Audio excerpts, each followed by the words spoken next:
आंखों के सामने है। अगर इस डर को ভারতের দক্ষিণ সিনেমার জনপ্রিয় চিত্রনায়ক জুনিয়র এনটিআর RRR সিনেমার পর তার বহুল প্রতীক্ষিত সিনেমা দেবারা। এই সিনেমার মাধ্যমে প্রথমবারের মতো একসাথে জুটি হয়ে বড় পর্দায় হাজির হচ্ছেন জুনিয়র এনটিআর ও জাহ্নবী কাপুর। गुलाब खाना सीधा साधा बिल्कुल बुद्धू है, कैसे बनेगी?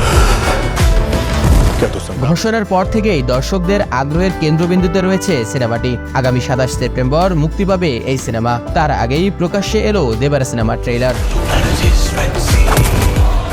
जब तक तू यहाँ है, মঙ্গলবার মুম্বাইয়ে এক জমকালো অনুষ্ঠানে ছবিটির কলাকুশলীদের উপস্থিতিতে লঞ্চ করা হয় এই সিনেমা ট্রেলার। তবে এই ট্রেলার নিয়ে যতটা উত্তেজনা ছিল সামাজিক যোগাযোগ মাধ্যমে, কার্যক্ষেত্রে দেখা গেল তার উল্টোটা। ট্রেলারটা একেবারেই ভালো লাগেনি নেটিজেনদের। নেগেটিভ মন্তব্যে ভরে গেছে সামাজিক যোগাযোগ মাধ্যম। अगर काम पे गया तो काम होते ही लौटा था।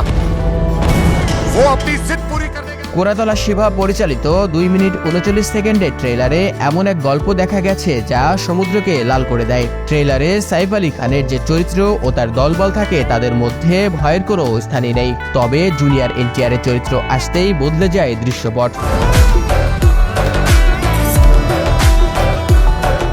ট্রেলার দেখে ধারণা করা হচ্ছে সিনেমাটিতে দ্বৈত চরিত্রে দেখা যাবে জুনিয়র এনটিআরকে। ট্রেলারে জাহ্নবী কাপুরকে দেখা যাবে এক গ্রাম্য মেয়ের চরিত্রে। এনটিআরের প্রেমিকা চরিত্রেই দেখা যাবে তাকে।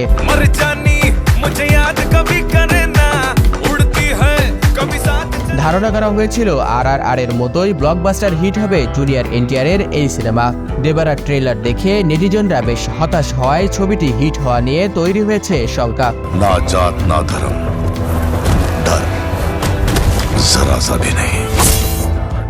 বিশাল বাজেট নিয়ে নির্মিত হচ্ছে এই সিনেমা, যার VFX এর কাজেই ব্যয় হচ্ছে প্রায় 150 কোটি রুপি। চলতি বছর ঈদেই মুক্তি পাওয়ার কথা ছিল সিনেমাটি, কিন্তু নির্মাতারা VFX এর কাজ সময়ে শেষ করতে না পারায় পিছিয়ে যায় এই সিনেমার মুক্তি। হিন্দি ছাড়াও তামিল, তেলেগু, কন্নড় ও মালায়ালাম ভাষায় মুক্তি পাবে এই সিনেমা। শাহিন শুভ, রাইজিং বিডি ডেস্ক। कंधे का डर बनूंगा। দেশ বিদেশের সর্বশেষ সংবাদ সবার আগে জানতে ক্লিক করুন risingBD.com। প্রতি মুহূর্তের খবর অনলাইনে।